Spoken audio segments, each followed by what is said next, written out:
Hello and welcome back to my YouTube channel Aspirants Build and Govern. Today we are going to discuss about our new topic in this class 6th chapter 3 series of geography. So in this video I am going to discuss about the water pollution, and so far in the last 4 videos we have discussed about the oceans, seas, bays, gulfs, lakes and rivers.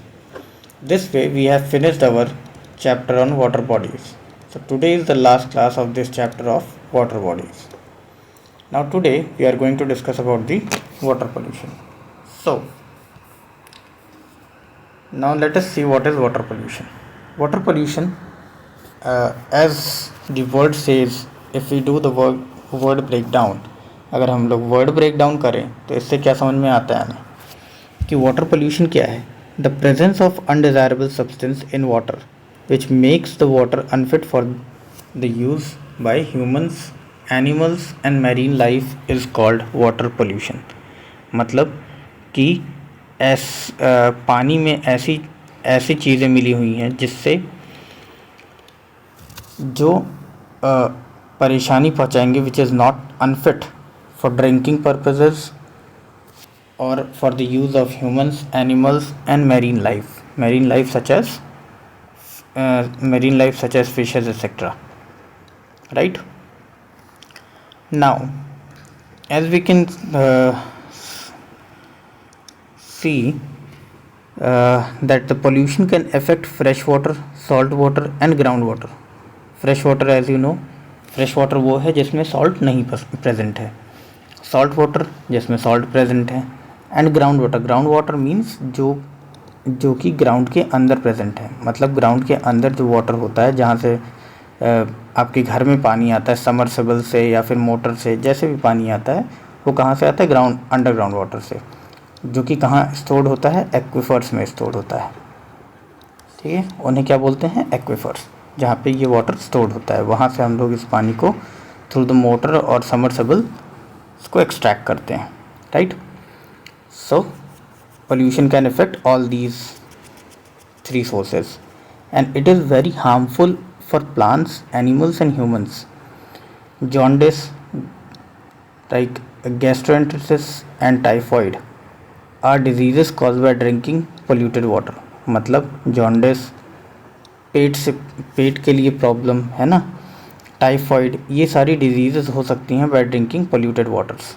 Causes क्या हैं water pollution के? That water pollution is caused due to both natural and human made factors. Now let us read about them. Natural factors क्या हैं? The natural factors that causes water pollution are storms, soil erosion, landslides, volcanic eruptions, decay and decomposition of plants and animals. मतलब क्या कह रहा है कि water pollution कई तरीके से हो सकते हैं. स्टॉर्म से हो सकते हैं. स्टॉर्म क्या होता है कि आंधी तूफान आया, उससे वाटर पोल्यूशन हो गया. सॉइल इरोजन हुआ, उससे वाटर पोल्यूशन हो गया. ठीक है, सॉइल इरोजन क्या होता है कि मान लो बारिश हुई, पानी बह रहा है, तो क्या होगा कि जो भी मिट्टी हैं वो मिट्टी यहाँ से निकल गई, तो उन्हें क्या बोलते हैं, erosion, soil erosion. Right. Landslides, जो लैंडस्लाइड्स होती हैं कि बारिश हुई या फिर आजकल आप देख रहे होंगे बारिश के मौसम में कि बारिश हो रहा है तो वहाँ से सॉइल इरोड हो रही हैं. सॉइल इरोड होने की वजह से लैंडस्लाइड हो रही है. मतलब वो ज़मीन वहाँ से निकल जा रही है, जिसको हम लोग हिंदी में बोलते हैं भूस्खलन हो रहा है. मतलब ज़मीन का खिसकना. For example, storms often cause soil and other particles to dissolve in water. या फिर वॉल्केनिक इरप्शन जो हम लोग देखते हैं कि वॉल्केनोज से निकलते हैं, उन सब की वजह से भी सॉइल वाटर पोल्यूशन होता है. Decay and decomposition of water plants and animal. मान लो पानी में आपने किसी एनिमल को फेंक दिया, मरे हुए जानवर को फेंक देते हैं लोग, या इवन जो बैंक ऑफ रिवर्स के अराउंड हम लोग बॉडीज़ को जलाते हैं, उनको भी हम लोग कई बार लोग आधी जली हुई बॉडीज़ को पानी में फेंक देते हैं. उसके वजह से भी वाटर पोल्यूशन होता है, which affects both human as well as marine life. Right. So उसके वजह से भी होता है। And for example storms often cause soil and other particles to dissolve in water. Storms क्या होते हैं, that they often cause soil and other particles to dissolve in water. जिसके जो आंधी तूफान आती है वो ज़्यादातर सॉइल को पानी में डिज़ोल्व करते हैं, मतलब मिट्टी उड़ी जाके पानी में बैठ गई, सेटल डाउन हो गई, उसमें मिक्स हो गया, ठीक है। तो वो ऑफन ज़्यादातर वो उन्हीं के वजह से होता है। They pollute the water and make it unfit for drinking. तो क्या होता है कि इनके वजह से वाटर पोल्यूट हो जाता है and they make water unfit for drinking. वो पीने के लायक पानी नहीं रह जाता है, पीने के लायक पानी नहीं रह जाता है, राइट।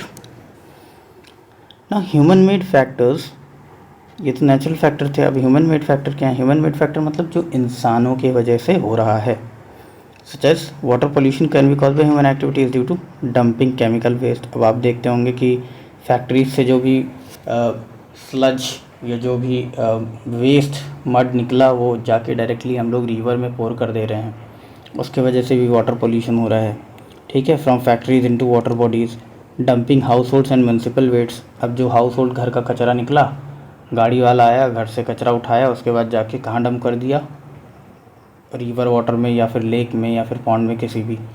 तो वहाँ पे क्या हुआ, that water got contaminated which is not fit for drinking and also harm to the marine life. Now dumping household waste, right, and untreated sewage into water bodies, washing away of chemicals from chemical fertilizers and pesticides due to rain and their subsequent deposition in water bodies। मतलब क्या कह रहा है कि chemical fertiliser और pesticide, right, जो भी मान लो खेतों में केमिकल फर्टिलाइज़र और पेस्टिसाइड यूज़ किया आपने, अब वो बारिश होने के वजह से कुछ वाटर पर्कुलेट हो गए डीप डाउन द अर्थ। मतलब ये मान लीजिए अर्थ है, अब बारिश हुई यहाँ से, तो क्या रहा है, यहाँ पे अगर मान लो कोई आपने खेती की, इस पर पेस्टिसाइड्स और इंसेक्टिसाइड्स का छिड़काव किया, फर्टिलाइज़र्स का, बारिश हुआ तो वो क्या होगा, बारिश का पानी नीचे चला जाएगा वो फर्टिलाइज़र के साथ, जो कि पोल्यूट कर देगा किसको, ग्राउंड वाटर को पोल्यूट कर देगा, राइट, ग्राउंड वाटर को पोल्यूट कर देगा। तो उसके वजह से भी होता है, मतलब केमिकल फर्टिलाइज़र्स, पेस्टिसाइड्स, इंसेक्टिसाइड्स की वजह से भी, राइट। फिर next, bathing and washing clothes in river. जो देखो धोबी लोग होते हैं वो क्या करते हैं, वहाँ पे रिवर्स के किनारे या फिर पॉन्ड्स में जहाँ भी वो लोग कपड़े धुलते हैं वहाँ आसपास में, उसके वजह से भी वाटर पोल्यूट होता है, ठीक है। डिटर्जेंट्स मिक्स हो जाते हैं पानी में, उसके वजह से भी वाटर पोल्यूट होते हैं जो वो लोग करते हैं। Oil spills at sea due to leakage from oil tankers and offshore fields. अब क्या होता है कि जब मान लो कोई शिप ऑयल का कंटेनर लेके आ रहा है मिडिल ईस्ट कंट्री से या कहीं भी जहाँ से इंपोर्ट कर रहा है ऑयल, तो रास्ते में क्या होता है, कुछ ऑयल लीकेजेस हो जाते हैं, ठीक है। ऑयल लीकेजेस होते आते हैं जो कि पानी में मिक्स होते हैं, जिनके वजह से भी वाटर पोल्यूट हो जाता है, जो कि दोनों को इफ़ेक्ट करता है, किसको, मरीन लाइफ को एज वेल एज ह्यूमंस को, राइट। अब ये तो वाटर पोल्यूशन का इतना सा था। कुछ नए वर्ड भी हैं जो हमें सीखने चाहिए, कुछ नए वर्ड जैसे कि क्या, जैसे कि ट्रेंच क्या होता है, a long and narrow depression on the sea floor. Trench देखो होता क्या है कि जब भी दो ब्लॉक हैं, मान लो, ठीक है, दो ब्लॉक हैं, थोड़ा हाई लेवल का है बट समझ में आ जाएगा। जब भी दो ब्लॉक हैं और ये दूसरा ब्लॉक यहाँ से आ रहा है, ये दूसरा ब्लॉक मूव कर रहा है, दोनों आपस में टकराएंगे, जब कंप्रेशन होगा तो क्या होगा, ये सबडक्ट हो जाएगा, एक प्लेट सबडक्ट हो जाएगा, मतलब नीचे चला जाएगा। तो फिगर कैसे बनेगा कि एक प्लेट आया और नीचे सबडक्ट हो गया, ठीक, नीचे सबडक्ट हो गया। तो ये वाला जो डिप्रेशन बना, कौन सा डिप्रेशन, ये वाला जो डिप्रेशन बन रहा है, ये, इसको हम लोग क्या बोलेंगे, ट्रेंचेस। अब ये ट्रेंचेस कहाँ बनेंगे, ओशियंस में बनेंगे। क्यों, क्योंकि ओशियनिक प्लेट क्या होती है, ओशियनिक प्लेट की डेंसिटी ज़्यादा होती है, जिसकी वजह से वो सबडक्ट हो जाता है, और ये कॉन्टिनेंटल प्लेट ऊपर ही रहता है, तो जिसकी वजह से सबडक्शन ओशियनिक प्लेट का हुआ and they create trenches, right. तो long narrow depression on the ocean floor. Icebergs, अगर आपने टाइटैनिक मूवी देखी होगी तो उसमें देखा होगा कि आइसबर्ग्स का वो है बहुत बड़ा पहाड़, आइस का बहुत बड़ा पहाड़, तो क्या कहलाता है? आइसबर्ग, ठीक है, वो क्या कहलाएगा? आइसबर्ग। तो large floating masses of ice in reverse in oceans. Landslide अभी मैंने बताया आपको कि rapid downward movement of rocks in hilly areas caused by heavy rain और अर्थक्वेक। तो हैवी रेन या फिर अर्थक्वेक के वजह से जो भी यहाँ का रॉक या सॉइल इरोड होकर नीचे बह जाएगा उसको हम लोग क्या कहेंगे? लैंडस्लाइड हो गया। तो उसे क्या कहेंगे हम लोग? लैंडस्लाइड, जो कि इस दीज डेज कॉमनली हम लोग को देखने को मिल रहा है उत्तराखंड हिमाचल प्रदेश के रीजन में, ठीक है, उत्तराखंड हिमाचल प्रदेश के रीजन में देखने को मिल रहा है। अब क्या आता है, कुछ एक्सरसाइजेज हैं जिनको आप देखिएगा, करिएगा। मैं थोड़ा सा एक्सप्लेन कर देता हूँ, right. Right the names of these water bodies in correct columns. Parana, Bering, Arctic, Mediterranean, Michigan, Indian, Baikal, Danube, Onega, Indus, Atlantic, Kara. तो अब ये ओशियन कौन, इसमें से ओशियन कौन सा है उसका नाम यहाँ लिखिए, कौन सा सी है उसका नाम लिखिए, कौन सा लेक है उसका नाम लिखिए, कौन सा रिवर है उसका नाम लिखिए।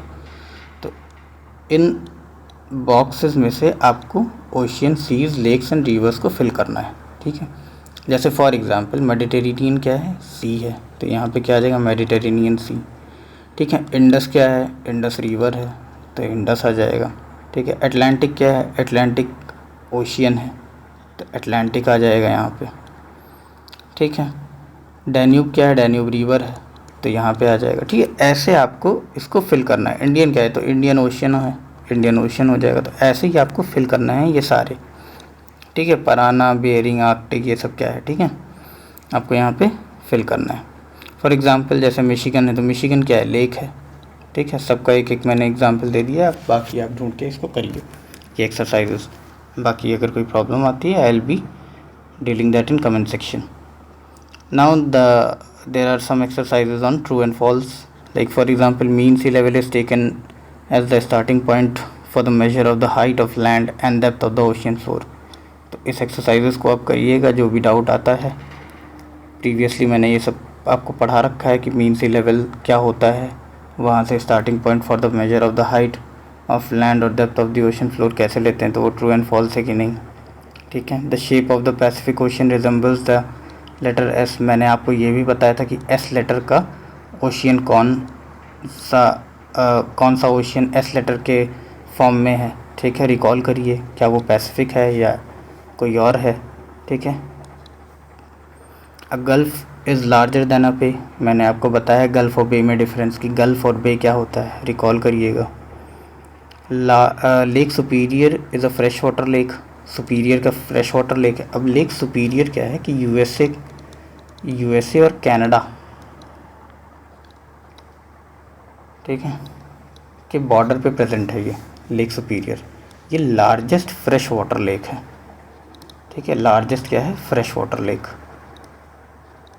बट लार्जेस्ट लेक तो मैंने आपको बताया था कि कैस्पियन है, तो कैस्पियन लार्जेस्ट ही है, बट ये सॉल्ट वाटर है। तो ये क्या है? फ्रेश वाटर है, जिसमें सॉल्ट नहीं प्रेजेंट है, ठीक है, एकदम साफ मीठा पानी जिसको आप पी सकते हैं। तो लार्जेस्ट फ्रेश वाटर लेक क्या है? सुपीरियर। और सेकंड लार्जेस्ट है, पूरे वर्ल्ड में सेकंड लार्जेस्ट भी है बाय एरिया वाइज।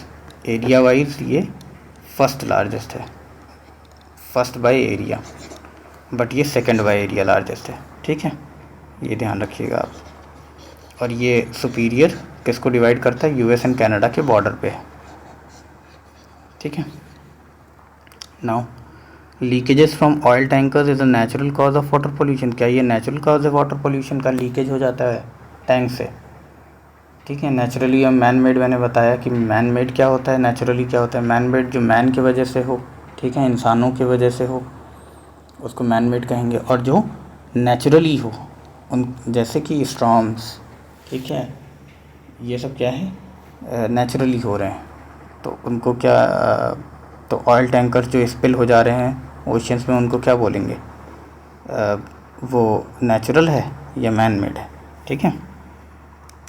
उसके बाद which one word, right one word answer. ठीक है। The water body that surrounds Antarctica, water body कौन सा है जो सराउंड करता है एंटार्क्टिका को? Black Sea is an example of this lake. अब Black Sea is an example of this, तो ब्लैक सी एग्जाम्पल मैंने बताया था आपको कि किस चीज़ का है। ठीक है। Lake Lucrine is located in this continent. ठीक है। तो लेक ल्यूसन आपको बताना है, लेक ल्यूसन कहाँ पे है, कौन से कॉन्टिनेंट में है। The longest river in the world, मैंने लॉन्गेस्ट रिवर का भी जिक्र किया था जब मैं अमेज़न के बारे में बता रहा था। मिसिसिपी रिवर शायद मैंने बताया या नहीं बताया, मैं एक बार बता देता हूँ कि मिसिसिपी रिवर कहाँ पे आपका यूएस में है। ठीक है। That is the third largest river. तो लार्जेस्ट रिवर इज़ नाइल, मैं इसको बता देता हूँ, शायद मैंने बताया नहीं है। Nile is the first largest river present in Africa. ठीक है। जो कि blue Nile plus white Nile से मिलके बना हुआ है। ठीक है। जो कि खार्तूम में मिलता है, सूडान के कैपिटल में। वो मैं हम लोग बाद में डील करेंगे जब हम लोग वर्ल्ड ज्योग्राफी डील करेंगे, मैपिंग पार्ट। राइट है। नेक्स्ट जो भी मैं लाऊंगा तो हम लोग मैपिंग सीरीज़ शुरू करेंगे इस पे नेक्स्ट वीडियो से, नेक्स्ट चैनल, नेक्स्ट टाइम जो भी मैं वीडियो अपलोड करूँगा तो हम लोग उसमें क्या सीखेंगे, वर्ल्ड ज्योग्राफी। ठीक है, मैपिंग्स वगैरह। नाइल के बाद क्या आता है, अमेज़न रिवर। आपको पता होगा अमेज़न रिवर कहाँ पे है, साउथ अमेरिका में है। ठीक है। उसके बाद आता है मिसिसिपी रिवर कहाँ पे, यूएस में है। ठीक है। तो leakages, sorry, longest river of the world is Nile. A disease cause by drinking polluted water. अब पोल्यूटेड वाटर को अगर पी लोगे तो कौन सा डिजीज़ हो जाएगा? अभी मैंने पढ़ाया था, जे से नाम था उसका, टी से नाम था उसका, रिकॉल करिए। Indian Ocean is referred as half of ocean, give reason. अब आपको रीज़न लिखना है। मैंने बताया है कि ये हाफ ऑफ ओशियन क्यों कहलाता है। ठीक है। हाफ ऑफ ओशियन, ये Indian ocean half of ocean क्यों कहलाता है, मैंने आपको बताया है।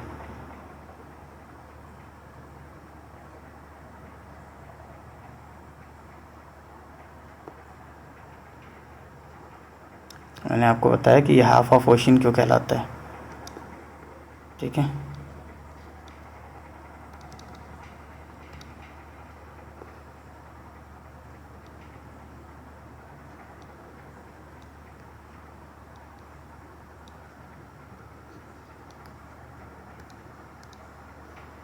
ठीक है। तो मैंने आपको बताया कि ये इंडियन ओशन क्या है। यहाँ पे इसे हाफ ऑफ द ओशन क्यों कहते हैं। यहाँ पे नीचे आपको अंटार्कटिका भी मैंने बताया था कि अंटार्कटिका है, तो यहाँ पे इंडियन ओशन है। ठीक है। इसे हाफ ऑफ द ओशन क्यों कहते हैं? अंटार्कटिका की वजह से कहते हैं? नहीं। किसकी वजह से कहते हैं? क्यों? क्योंकि डाउनवर्ड साइड तो इसको फैलने का मौका मिल रहा है इस इंडियन ओशन को, लेकिन अपवर्ड साइड में क्या है, इंडिया आ जाता है।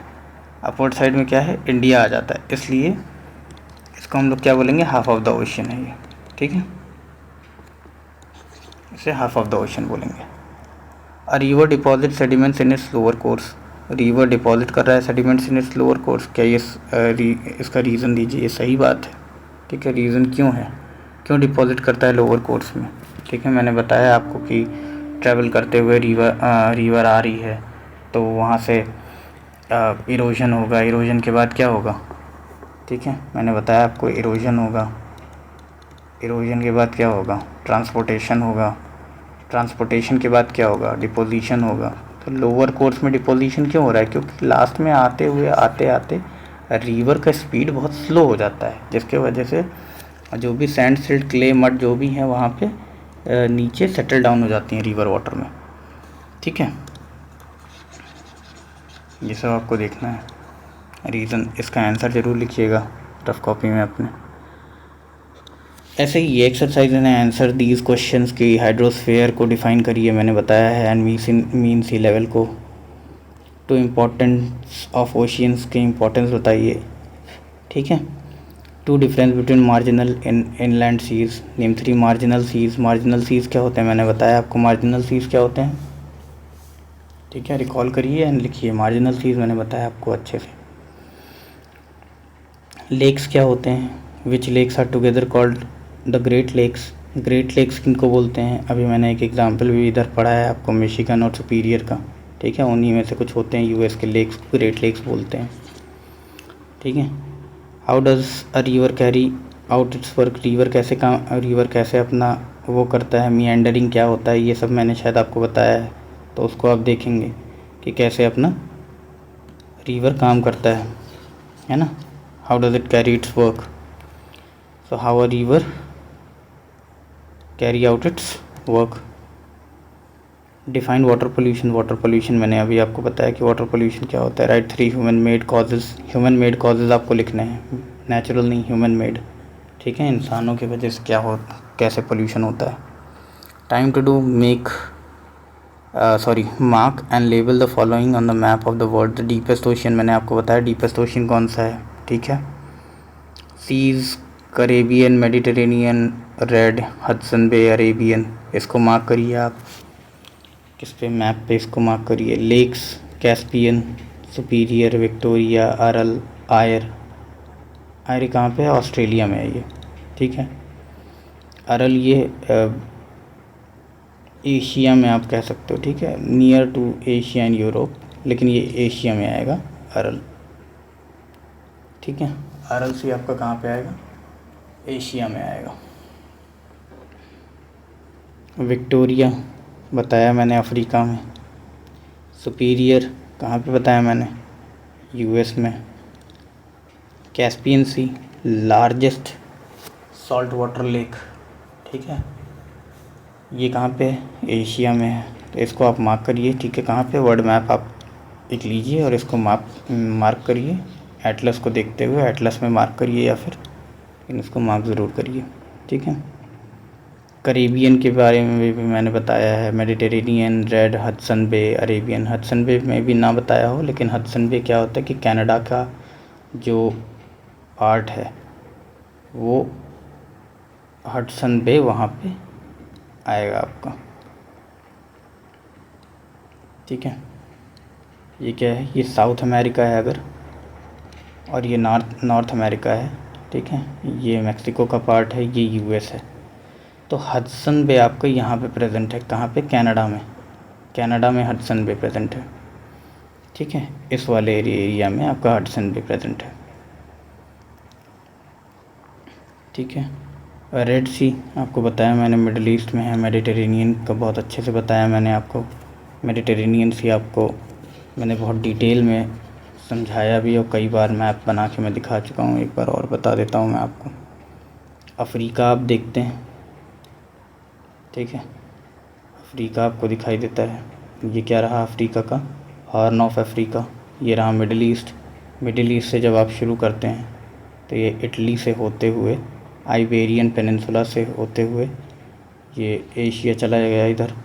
तो यहाँ पे क्या है, ये वाला जो पोर्शन है ये क्या है, मेडिटेरेनियन सी है, ठीक है। North of what, Africa, and south of Europe और इटली कह सकते हो आप सीधा सीधा। नेक्स्ट हम लोग अगर डील करें तो क्या है, the Aral sea, the 4th largest salt water lake. अब ये सारी चीज़ें आप कर लेना, है ना, ईजी है, काफ़ी चीज़ें मैंने समझा दी हैं, वही सारा चीज़ है। कोई डाउट आता है तो you can comment down below. और नेक्स्ट हम लोग अपनी सीरीज़ स्टार्ट करेंगे। नेक्स्ट सीरीज़ हम लोग की होगी, और भी कुछ बच रहा है नहीं, ये बस ऐसे ही रिमार्क है ना, और तो कुछ नहीं बच रहा है। वाटर बॉडीज़ के बारे में है बस कि, ठीक है, ये आप माइंड मैप याद कर सकते हैं ना, ये फ़्लो चार्ट आप याद कर सकते हो। इस फ़्लो चार्ट से इजीली आप रिमेंबर कर सकते हो कि ओशियंस कितने हैं, सीज़ कौन कौन से हैं, लेक्स कितने हैं, कितने टाइप के होते हैं, ठीक है। मार्जिनल क्या होते हैं, बे, गल्फ, ठीक, inland, perennial, non perennial, reverse, salt water, fresh water, ठीक है, ये आप देख सकते हो। तो इसको यहीं ख़त्म करते हैं इस वीडियो को। नेक्स्ट वीडियो में हम लोग शुरू करेंगे क्या, अपना वर्ल्ड ज्योग्राफी, ठीक है। ज्योग्राफी सीरीज़ को कंटिन्यू रखेंगे, फिर धीरे धीरे हम लोग ग्रेजुअली वो करेंगे। और थोड़ा हायर लेवल पे अब मैं जाऊँगा, ठीक है। हायर लेवल जैसे कि वर्ल्ड ज्योग्राफी में हम लोग शुरू करेंगे मैपिंग से, क्योंकि मैपिंग अगर आपको आ गई तो फिर आपको न्यूज़पेपर समझ में आने लगेगा, ठीक है। न्यूज़पेपर क्लियर हो जाएगा क्योंकि वहाँ पे लोकेशंस आपको क्लियर हो जाएगा। मैपिंग से आपको क्या क्लियर होगा, जब आप हिस्ट्री पढ़ेंगे तो हिस्ट्री के बारे में कहा जाता है कि history must be read geographically. History must be read geographically. तो history must be read geographically, history समझ में आने लगेगा कि कब क्या कहाँ हो रहा है। साउथ अफ्रीका कहाँ पे है, तो गांधी जी साउथ अफ्रीका में क्या कर रहे थे, तो लंदन कहाँ है, लंदन में क्यों पढ़ के आ रहे थे, ठीक है।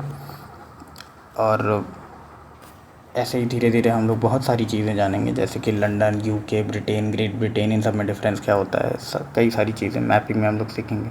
तो आपका मैपिंग से हिस्ट्री भी क्लियर होगा, ज्योग्राफी तो होगा ही होगा, ठीक है। आपको इकॉनमी समझ में आने लगेगा, ठीक है, कि यूएस की, फ्रांस की, ठीक है, यूएसए की, फ्रांस की, इंडिया की, इन सब में क्या कैसे कैसे चल रहा है आजकल जो वॉर चल रहा है। आप देख रहे हो इज़राइल और ईरान का वॉर चल रहा है, तो ये इकॉनमी पे कैसे इफ़ेक्ट करेगा। इज़राइल और ईरान का वॉर क्यों हो रहा है, ठीक है। लेवांत रीजन क्या है, वेस्ट बैंक क्या है, गाज़ा स्ट्रिप क्या है, ठीक है, लेबनान क्या है, ये सब हम देखेंगे कि इन सब का हम लोग मैपिंग पे देखेंगे। साथ ही साथ मैपिंग देखने के अकॉर्डिंग हम लोग बैकग्राउंड भी समझेंगे, थोड़ा इंटरनेशनल रिलेशंस की भी हम लोग इसमें बातचीत करेंगे, ठीक है। उसके बाद आपको इकॉनमी समझ में आने लगेगा, इकॉनमी के बाद आपको इंटरनेशनल रिलेशन समझ में आने लगेंगे, ठीक है। आईआर समझ में आने लगेगा, इकॉनमी समझ में आने लगे, तो कई सारे सब्जेक्ट्स आपके क्लियर होते जाएंगे, ठीक है, जॉब सिर्फ मैपिंग से। फिर मैपिंग के बाद हम लोग शुरू करेंगे अपना फिज़िकल ज्योग्राफी का पार्ट, क्योंकि फ़िज़िकल ज्योग्राफी जब तक आपको नहीं आएगा तब तक आप ह्यूमन ज्योग्राफी या इंडियन ज्योग्राफी पे आगे नहीं बढ़ पाएंगे। तो हम लोग क्या करेंगे, फिर फिज़िकल ज्योग्राफी पे प्रोसीड करेंगे। तो नेक्स्ट वीडियो में हम लोग मिलते हैं वर्ल्ड ज्योग्राफी में। और वर्ल्ड ज्योग्राफी में पहले मैं शुरू करूँगा क्या, पहले हम लोग शुरू करेंगे साउथ अमेरिका, ठीक है। मैं आपको मैपिंग अच्छे से सिखाऊंगा, उसका पॉलिटिकल मैप और फिज़िकल मैप, सारा मैं अच्छे से आपको बताऊंगा, एक एक चीज़ आपको याद हो जाएगा वर्ल्ड ज्योग्राफी में। तो पहले हम लोग शुरू करेंगे साउथ अमेरिका, ठीक है। मैप पे आपको ये देखने को मिलेगा साउथ अमेरिका, ठीक है। यहाँ से शुरू करेंगे हम लोग। Okay then, keep learning. आप लोग ऐसे ही पढ़ते रहिए, और कोई डाउट आता है तो कमेंट करिए, मैं उसको रिजॉल्व करूँगा। And if you like my teaching style, do comment down below, tell your experience, how much do you like my teaching style. And ऐसे ही वीडियोज़ पाने के लिए आप सब्सक्राइब कर लीजिए चैनल को, सो दैट वीडियो पॉपअप हो जाए आपके नोटिफिकेशन में। Until then, see you and keep learning. Thank you.